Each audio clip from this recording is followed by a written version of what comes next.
Manhattan, August 1904. A child is born in an apartment on the Lower East Side. Paolo Giovanni Carbo. His parents call him Paul. The streets will call him Frankie. Later they will call him Mr. Gray. The boy grows up watching men settle disputes with fists and knives. By 16, he is running errands for older men who operate outside the law. By 20, he is carrying a gun. By 25, he has killed his first man. No arrest, no trial. The body disappears into the East River. Carbo works for Murder Incorporated. This is not a metaphor. It is the name of the organization, a group of contract killers operating out of Brooklyn and Manhattan. They take assignments from the 5 families. Carbo is one of their most reliable operators. Between 1930 and 1940, law enforcement suspects him in at least 17 murders. They prove none of them. He is arrested multiple times: assault, robbery, suspicion of homicide. Each time witnesses recant. Evidence vanishes. Carbo walks free. He learns something valuable from these encounters. Violence has limits. Money does not. In 1940, Carbo begins attending boxing matches, not as a fan. As an investor, he sees an industry built on desperation. Young men from poor neighborhoods climbing into rings for a few $100s. Managers taking half, promoters taking more. The fighter goes home with 20% of the purse and a broken nose. Carbo sees opportunity. He approaches a manager named Willie Ketchum. Ketchum manages a lightweight named Al Davis. Carbo tells Ketchum he wants a piece of Davis's contract. Ketchum refuses. 2 weeks later, Ketchum is found beaten unconscious in an alley behind a gymnasium on 8th Avenue. He is hospitalized for 6 days. When he recovers, he signs over 40% of Al Davis's contract to Frankie Carbo. This becomes the pattern. Carbo identifies fighters with potential. He approaches their managers. Most agree immediately. Those who refuse receive visits from men who do not ask twice. By 1945, Carbo has financial stakes in 14 professional boxers. By 1950, that number is 37. Philadelphia, 1943. Frank Palermo is released from prison after serving 2 years for assault. Palermo is called Blinky. He has a nervous tic. His left eye twitches when he is angry. It twitches often. Palermo is shorter than most men, 5 feet 6 inches. He compensates with violence. His reputation in Philadelphia is well established. He is connected to the Bruno crime family. He operates illegal gambling parlors and loan sharking operations. He beats men who are late with payments. Sometimes he beats them when they are not late. In 1946, Palermo meets Frankie Carbo at a boxing match in Atlantic City. They recognize something in each other. Carbo has the connections in New York. Palermo has the muscle in Philadelphia. They form a partnership. Carbo will identify the opportunities. Palermo will handle the persuasion. Their first collaboration involves a welterweight named Johnny Saxton.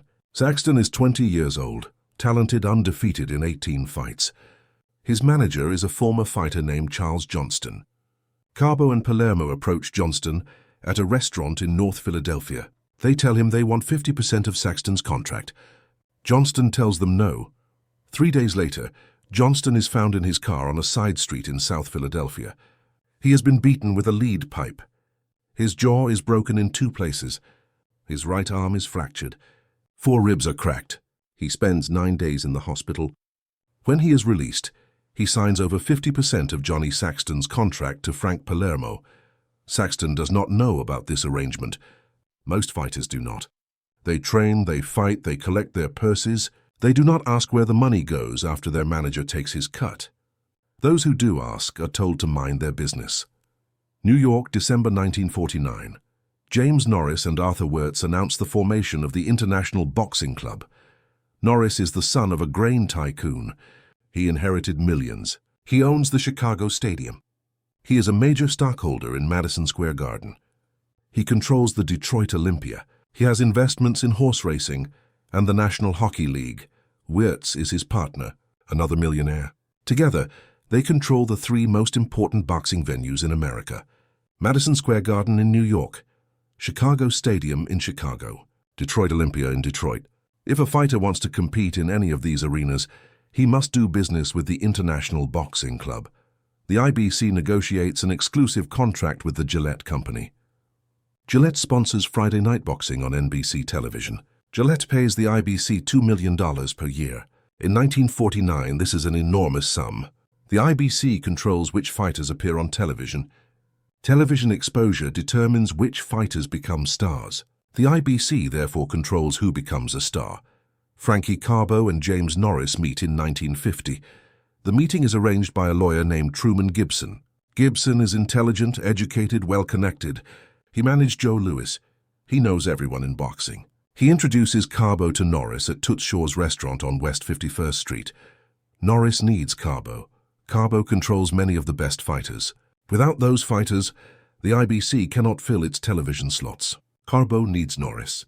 Norris controls access to Madison Square Garden and national television. Without that access, Carbo's fighters cannot become champions. They reach an understanding. Carbo will provide fighters for IBC promotions. The IBC will feature Carbo's fighters on television. Money will be split. Contracts will be signed. Nothing is written down. Everything is understood. By 1951, the system is fully operational. Carbo and Palermo control the contracts of more than 40 professional boxers. These boxers fight on IBC cards. Their victories are broadcast on NBC. They receive title shots. They become champions. Their managers pay Carbo and Palermo. Carbo and Palermo pay Norris and Gibson at Madison Square Garden, November 14, 1947. The main event is scheduled for 10 rounds. Middleweight, Jake LaMotta versus Billy Fox. LaMotta is 26 years old. He has fought 82 professional fights. He has lost only 5. Fox is 23 years old. 48 wins, 1 loss. 43 knockouts. He is handled by Blinky Palermo. This is not public knowledge. Palermo operates in the shadows. Fox's official manager is a man named Eddie Coco. Coco takes orders from Palermo. 3 weeks before the fight, LaMotta receives visitors. They meet him at Gleason's gym on West 30th Street. 2 men, they do not introduce themselves. They tell LaMotta he will lose to Billy Fox. LaMotta tells them to go to hell. The men return 1 week later. They bring a 3rd man. This man does most of the talking. He explains the situation to LaMotta. LaMotta wants a shot at the middleweight title. The title is held by Marcel Cerdan. The IBC controls who fights Cerdan. If LaMotta wants that fight, he must lose to Billy Fox. If he refuses, he will never fight for a title. He will spend the rest of his career fighting preliminaries in small clubs. LaMotta thinks about his wife, his children, his mortgage. He is 26. How many more years does he have? 5, 6? This is his chance. He tells the men he will think about it. They return 2 days later. They tell LaMotta the decision has been made. He will lose to Billy Fox. He will be paid. He will receive his title shot. He will fight Marcel Cerdan within 18 months. If he refuses, his legs will be broken. He will never fight again, LaMotta agrees. He asks how much. They tell him $100,000. He counters. He says he wants the title shot. Nothing else. They laugh. They tell him he will get the title shot. They do not mention payment again. LaMotta does not press the issue. On fight night, Madison Square Garden is nearly full. 13,000 spectators. LaMotta enters the ring first. He shadowboxes in his corner. He looks sharp. Fox enters second. He is calm. Both men know what is about to happen. The bell rings for round 1. LaMotta circles. Fox pursues. LaMotta moves well, but he does not punch with his usual violence. Fox lands several jabs. They have no effect. LaMotta could walk through these punches on his worst day. He pretends they hurt. He clinches. Round 2 is similar. Fox pursues. LaMotta retreats. Fox lands punches that would not trouble an amateur. LaMotta backs to the ropes. He covers up. He does not fight back. Referee Frank Fulham watches closely. He has been a referee for 11 years. He has never seen LaMotta fight like this. Round 3. Fox lands a left hook to LaMotta's body. It is not a hard punch. LaMotta doubles over. He backs into the ropes. Fox follows. He throws a combination. 2 jabs, right hand, left hook. None of the punches land cleanly. LaMotta sags against the ropes. He does not fall. He does not cover up effectively. He simply stands there absorbing punches that do not hurt him. Referee Fulham steps in. He waves his arms. The fight is over. Time of stoppage, 2 minutes 47 seconds of round 4. Billy Fox wins by technical knockout. The crowd boos. They know what they have seen. Reporters know. The New York State Athletic Commission knows. An investigation is opened the next morning. LaMotta is summoned. He denies taking a dive. He says he injured his spleen in training. He provides no medical records.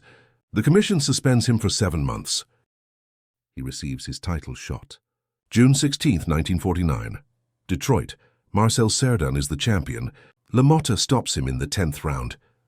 LaMotta is the new middleweight champion of the world. He does not celebrate. He knows what it cost. Brooklyn, 1952. A heavyweight named Sonny Liston is released from Missouri State Penitentiary. He served 2 years for armed robbery. He is 20 years old. He is 6 feet 1 inch tall. He weighs 212 pounds. His hands measure 15 inches in circumference, the largest hands anyone in boxing has ever measured. A priest arranges for Liston to work with a boxing trainer in St. Louis. The trainer's name is Monroe Harrison. Harrison is connected to a man named John Vitale. Vitale is a gangster. He operates out of St. Louis. He is connected to Frankie Carbo. Liston begins training.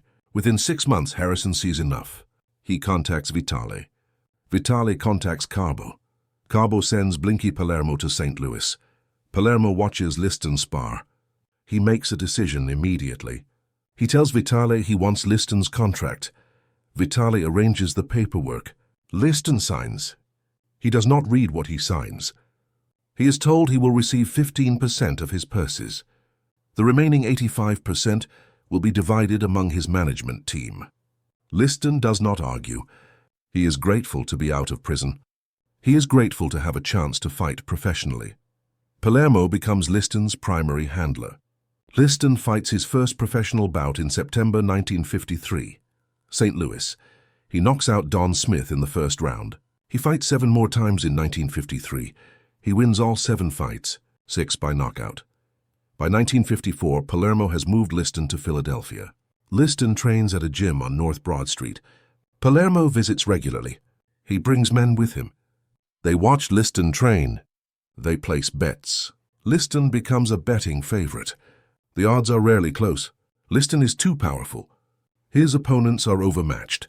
Palermo begins taking a larger share of Liston's purses. Liston receives less than 10%. He does not complain.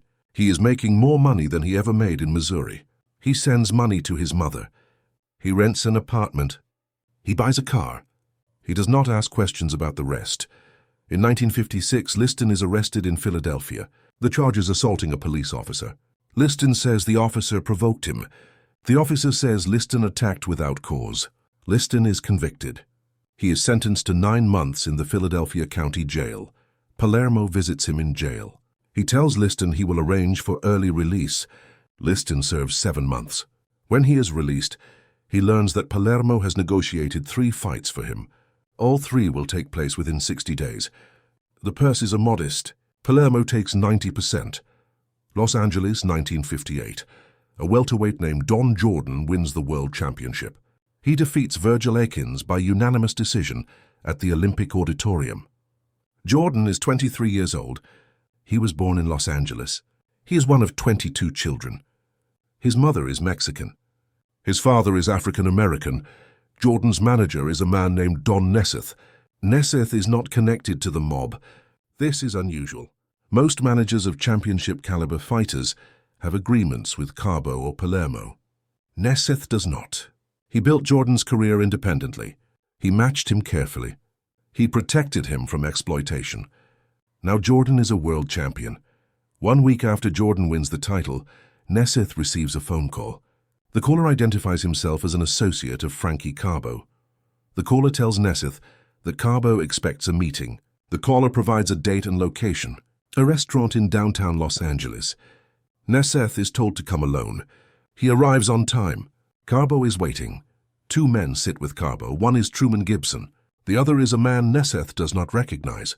Carbo does not introduce him. Carbo speaks calmly. He congratulates Nesseth on Jordan's victory. He says Jordan has a bright future. He says Jordan will make significant money as champion. He says Nesseth deserves to be compensated for his hard work. Then Carbo changes his tone. He says championship fights are controlled by the IBC. Jordan will not fight on an IBC card unless Carbo approves. Without IBC cards, Jordan cannot defend his title on television.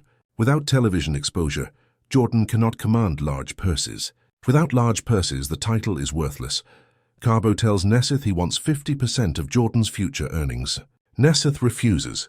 He tells Carbo that Jordan's contract belongs to him. He built Jordan's career. He invested his own money. He is not giving anything to Carbo. Carbo remains calm. He thanks Nesseth for his time. The meeting ends. Nesseth leaves. He believes the matter is finished. It is not. 2 weeks later, Nesseth is contacted by a man named Jackie Leonard. Leonard is a promoter. He helped arrange Jordan's title fight with Akins. Leonard tells Nesseth that Carbo has approached him. Carbo wants Leonard to convince Nesseth to sign over a portion of Jordan's contract. Leonard tells Nesseth he should comply. Nesseth refuses. 3 days after this conversation, Jackie Leonard is attacked outside his home in Los Angeles. It is evening. Leonard is walking to his car. 2 men approach from behind. They do not speak. They beat Leonard with metal pipes. Leonard is knocked unconscious. He suffers a fractured skull, broken ribs, and internal bleeding. He is hospitalized for 12 days. When Leonard recovers, he contacts the Los Angeles Police Department. He tells them about Frankie Carbo. He tells them about Blinky Palermo. He tells them about the IBC. He provides names and dates. He provides documentation. He tells them about the meeting in the restaurant. He tells them Carbo threatened him. The police take his statement. They forward it to the FBI. The FBI begins an investigation. They already have files on Carbo and Palermo. Both men are suspected of involvement in multiple homicides. Both have been investigated for extortion, racketeering, and interstate conspiracy. The FBI sees an opportunity. Boxing is a public industry. The mob's involvement in boxing can be proven. Witnesses can be compelled to testify. Evidence can be gathered. Indictments can be secured. Washington, July 1960. Senator Estes Kefauver announces a Senate investigation into organized crime's influence on professional boxing. Kefauver is a Democrat from Tennessee. He previously led investigations into organized crime in 1950 and 1951. Those investigations exposed the existence of a national crime syndicate. They revealed connections between mobsters and elected officials. They were broadcast on television. 20 million Americans watched. Kefauver's new investigation focuses specifically on boxing. The Senate Subcommittee on Antitrust and Monopoly will conduct hearings. Boxers, managers, promoters, and mob figures will be subpoenaed. Kefauver announces that the hearings will begin in August. He says the American people deserve to know the truth about corruption in sports. The boxing world reacts with fear. Managers contact lawyers. Fighters refuse to comment to reporters. Promoters cancel press conferences. Everyone connected to the IBC understands what is coming. New York, August 17, 1960. The hearings begin. The Senate hearing room is packed. Journalists fill the gallery. Television cameras are positioned at the front. Senator Kefauver sits at the center of a long table. Other senators sit to his left and right. The first witness is Jake LaMotta. LaMotta is 40 years old. He has been retired from boxing for 7 years. He walks to the witness table. He is sworn in. Kefauver asks him about his fight with Billy Fox in 1947. LaMotta hesitates. Then he tells the truth. He says he was approached by mob representatives. He says he was told he must lose to Billy Fox. He says he was threatened. He says he was promised a title shot in exchange for losing. He says he took the dive. He says he received no payment. He says he was told the title shot was his compensation. Kefauver asks LaMotta who approached him. LaMotta names 2 men. Both are known associates of Frankie Carbo.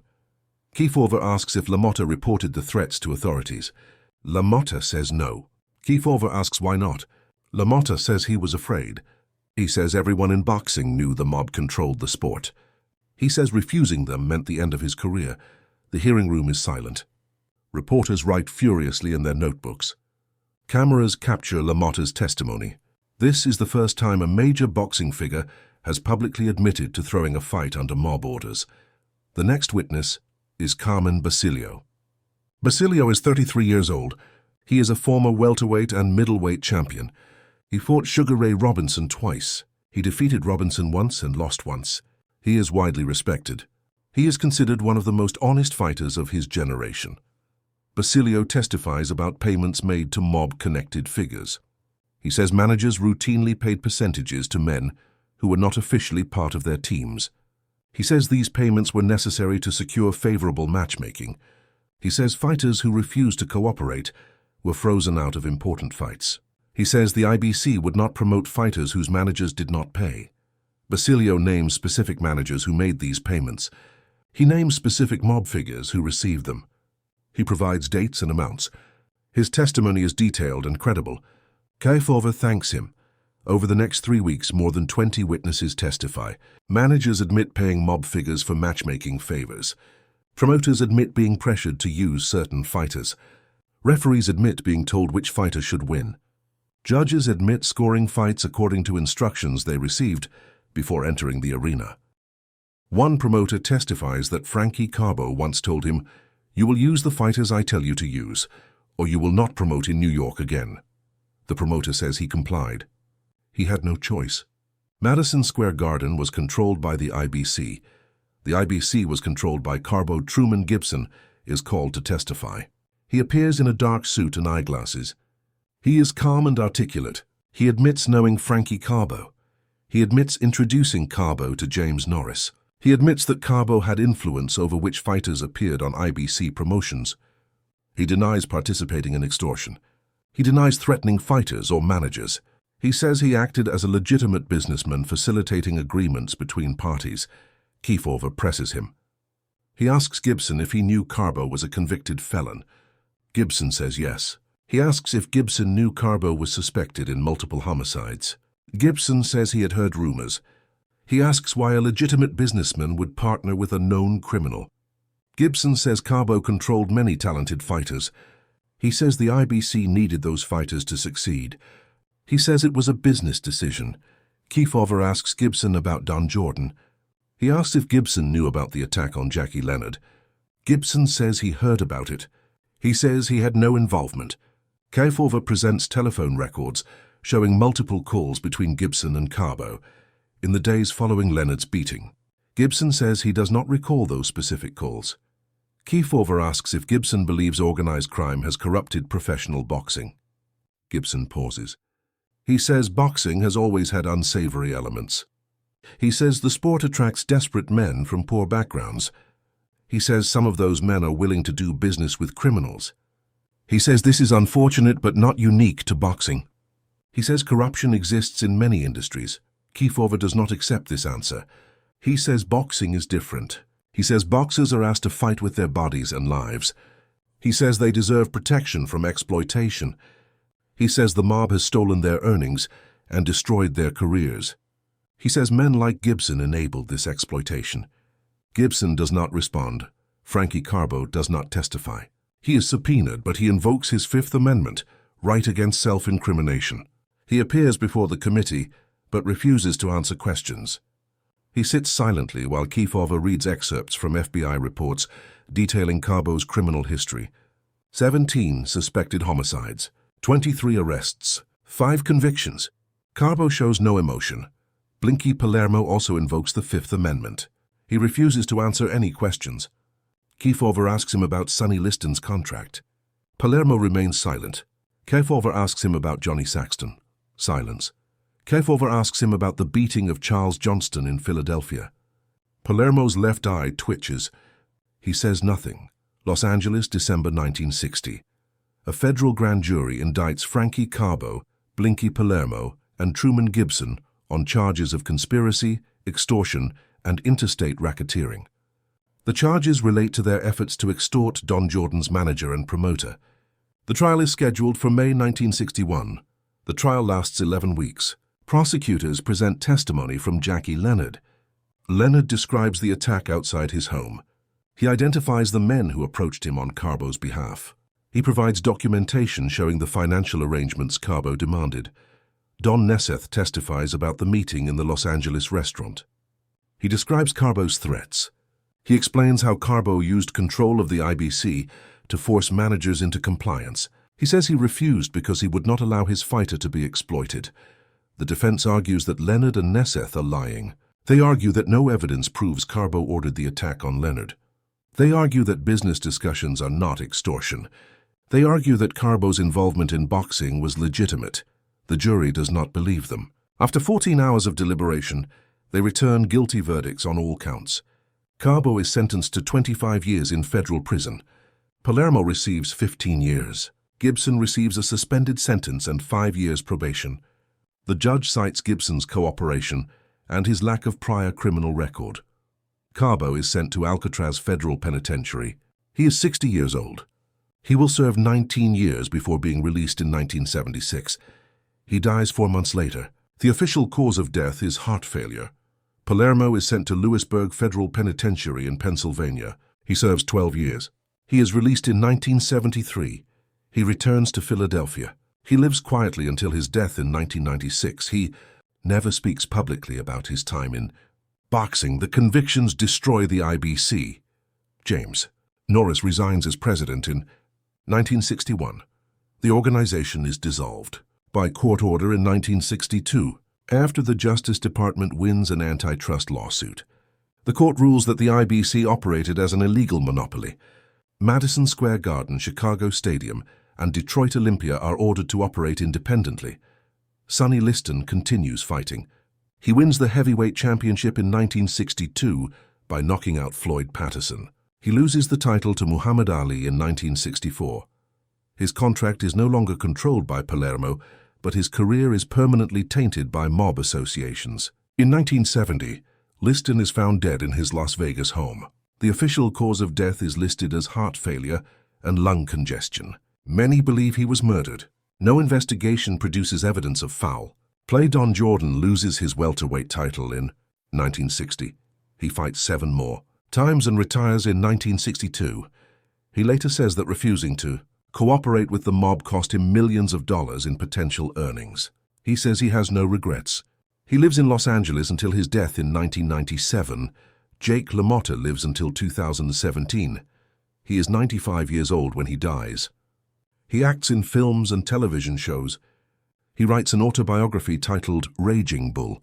The book is adapted into a film, directed by Martin Scorsese and starring Robert De Niro.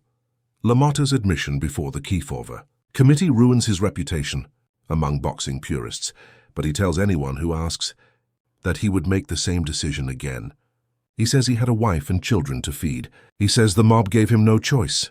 The Kefauver hearings permanently change professional boxing. State athletic commissions implement stricter licensing requirements for managers and promoters. Background checks become mandatory. Individuals with felony convictions are barred from involvement in the sport. The federal government increases oversight of boxing contracts and financial arrangements, but corruption does not disappear. It becomes more sophisticated. Managers learn to hide their connections. Promoters learn to structure deals in ways that avoid legal scrutiny. Mob influence diminishes, but it does not vanish. Boxing remains a sport where power is concentrated in the hands of a few individuals who control access to opportunities and wealth. For more than 3 decades, Frankie Carbo and Blinky Palermo controlled professional boxing in America. They decided who fought for championships. They decided who appeared on television. They decided who became wealthy and who remained poor. They beat men who refused them. They ruined careers. They stole millions of dollars from fighters who risked their lives in the ring. They were not the first criminals to exploit boxers. They will not be the last. But for a period of time in the middle of the 20th century, they held absolute power over one of America's most popular sports. They wielded that power without mercy and without accountability. In the end, they were caught. They were prosecuted. They were imprisoned. The system they built was dismantled. But the damage they inflicted could not be undone. Fighters who should have been champions never received their opportunities. Fights that should have been competitive were fixed. A sport built on the courage of desperate men was corrupted by the greed of criminals who contributed nothing but misery. By 1962, Carbo and Palermo were behind bars. The IBC was dissolved. James Norris had resigned in disgrace. The mob's visible control over boxing was broken. But the sport's reputation was permanently scarred. Decades would pass before boxing regained the public's full trust. Some argue it never has.